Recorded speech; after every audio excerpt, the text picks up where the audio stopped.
Good morning, Jack here with MajorLeagueTrading.com. I'm coming at you with your morning technical video. It is 8 a.m. December 20th, 2018. This is a reminder to follow your rules and trade your plan. Overnight, you had Bank of Japan press conference for news events before the bell. 4:30 a.m. retail sales, 7 a.m. Bank of England rate announcement, and at 8:30 the initial jobless claims. After the bell, natural gas reported 10:30 and 11:30. We're going to have the 4-week bill auction. Trend bias of the prior day: ES bearish, Nasdaq bearish, Dow bearish, Russell bearish. Overnight, ES bearish, Nasdaq bearish, Dow bearish, Russell bearish. Shorter term time frame: bearish ES, bearish Nasdaq, bearish Dow, bearish Russell. And on the midterm time frame, bearish all of the markets. Longer term time frame, hold on, guess it, bearish every single market.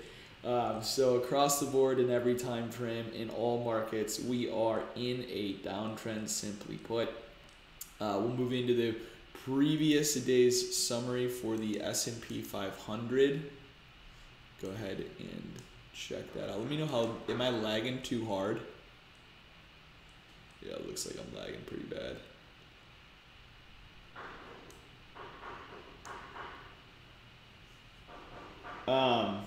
Moving on to the previous day's summary here, guys.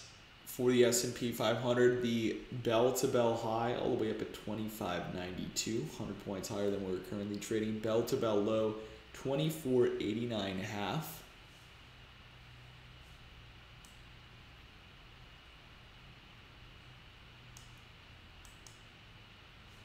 Let's see if I can switch my connection.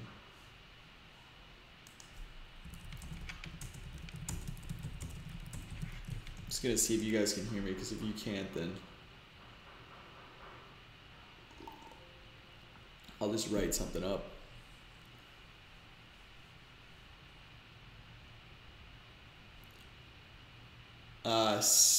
Okay, you can hear me? Okay. I wasn't sure how well I was coming through because it's really telling me it's lagging on my end. The settlement here today or yesterday, 25.04 half, value area high all the way up at 25.70 quarter. The point of control, 25.69 half, area low, 25.06 quarter. European close came in at 25.66, and volume on the prior day was 2,424,000 contracts. Okay, 2,424,000 contracts. Overnight high, 25.18. Overnight low, 24.76 quarter. Floor trader pivot point support and resistance levels. R4A, it's going to be a mile above. 27.09, 200 points above. Pretty crazy. R3, 26.70 quarter. R2, 26.31 quarter. R1 coming in at 25.67.75 with the pivot point at 25.28.75. S1 down at 24.65 quarter. S2 24.26 quarter. S3 23.62.75, and S4A all the way down at 22.99. So there is a like a, is that like a, let's see, 470 point difference between our S4A and R4B. Just crazy, because this is just the ranges we're having. Guys, the previous day talking about ranges, biggest range over the last 10 days. I said it, it happened. We were going to have a 100-point range. We did. Everything post FOMC was wicked fast. I didn't trade any of it. The maximum range over the last 10 days, 100 points. That's what we traded yesterday. Our median was been 60. The session 102 half as well. Overnight 31.75. First hour 25 half. All indexes closed down yesterday, with the Dow relative strength only down 1.2%. The Russell was down 1.95%. Nasdaq down basically 2%, and the S&P down 1.28%. Over the last 5 days, these markets are all down 5% or more. So we've had a serious decline, 5% move. volatility here just continues to be insane. Like, look at this percentage change. This just looks like a graph of the population of Japan or something, just straight down. So let's talk about really some of the bigger levels here. I only have a few support levels below that I think are even valid. There's just everything else is really just confirming the longs. But one of those levels was this 23,091 in the Dow, and we actually had a pretty good reaction off of that. I want to talk about the higher time frame here. If we go to a daily chart, we had this extension here. I'm going to complete its negative 23% profit target. So there's actually the possibility of a low from 23,894 to low here today. Get rid of these.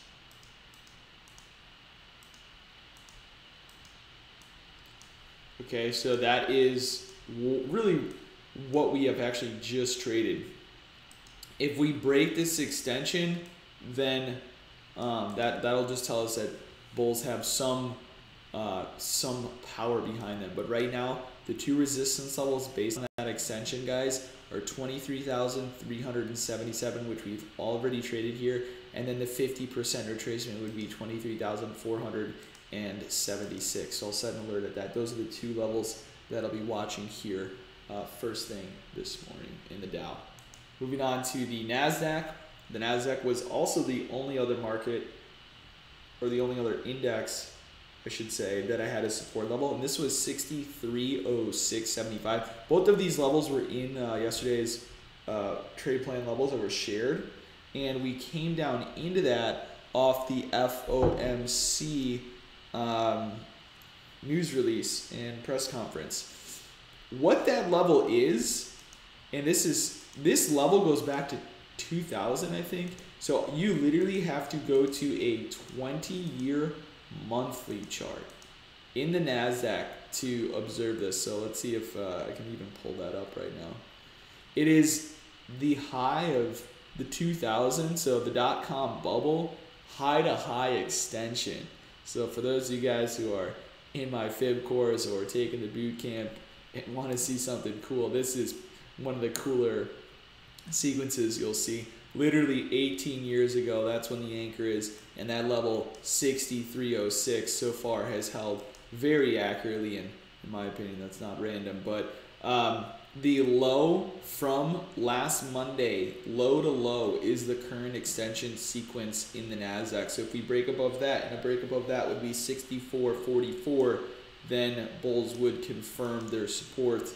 But right now you can see we've already rejected once, twice, to the tick off the 63.89, 38% retracement. The untested 50% retracement is going to come into play at 64.17. 64.17. Moving on to oil. I do believe this was a little bit of a fakey lower here, but I know Perry has said it. Oil's a no touch for me here today. Yesterday we broke this extension, and that was a low to low. We broke that extension, and after we broke that extension, we the halfway back long, and the halfway back long traded, and then the halfway back long broke. So first thing I'm going to do is just take the prior day's high to low, okay, and then the only thing I want to watch for is actually if this breaks. I don't want to take it, I want to watch if it breaks again. So I want to just see if we can get above 47.42 area, and if we can get above that, then I'll look at it. So I'm just gonna mark that up with a line. If we get above that level, I'll take a look back in oil. Otherwise, I'm not really interested in trading this. But coming out of these lows, the halfway back long here has held coming out of these lows. So you could also just watch that. Moving on to the Russell. Yesterday, I should say, the extension in the Russell from the nightly video was the low of Monday, the low. Now, this was pretty interesting. So we basically got front run on its 38.2, made a new low, then retested its 50. So this is really sloppy to me. Just the way that this traded, I don't like it. The resistance level I really like in the Russell is all 1382. So the Russell, again, right now, as is a no touch for me right here. It's a no touch for me right here. So unless we get up the 38% retracement, 1382, and both of these are major levels. And then that 50% retracement here is at 1396.8. So I have alerts at both of those levels. Now, not trade today. It's a pretty big rally from where we are to trade them. Basically 30 points. So Russell probably just gonna be in a no-touch market for me here today.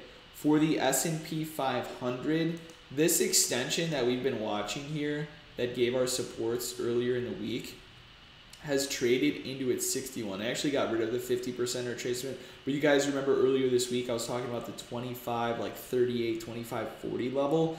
Well, the 61.8 was 24.80, which is, you know, it's not traded to the tick or anything, but basically we've bounced off that general area here. Just something to note. We have bounced off that general area of support and rallied.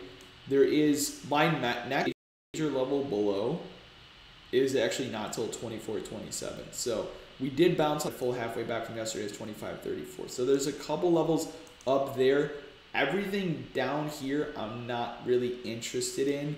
And then I do have like a slight support level at 20. If we got down to 24.64 and then back above the low of the overnight session, I would expect that to kind of catapult us higher.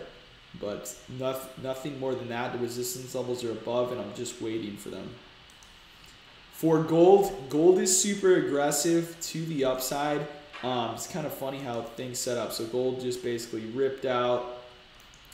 And yesterday, gold ripped out yesterday and then pulled back really hard on FOMC. What was interesting was what would have been the pullback. So the halfway back long from Friday's low to the high before the rip. It's like, this is just something you see in hindsight. This is not something I would take as a trade, but we ended up running into that target and it looks like there was orders to sell and orders to buy. And anyway, we've continued up higher here and the current sequence is an extension. There is a current extension sequence and we've just completed the profit target. So once again, very aggressive bids here in the gold market, making a new high. We were doing the same thing yesterday in the morning. So I want to continue to look for pullbacks here in GC, and I want to say the anchor. Let's see here. I want to look at, oops.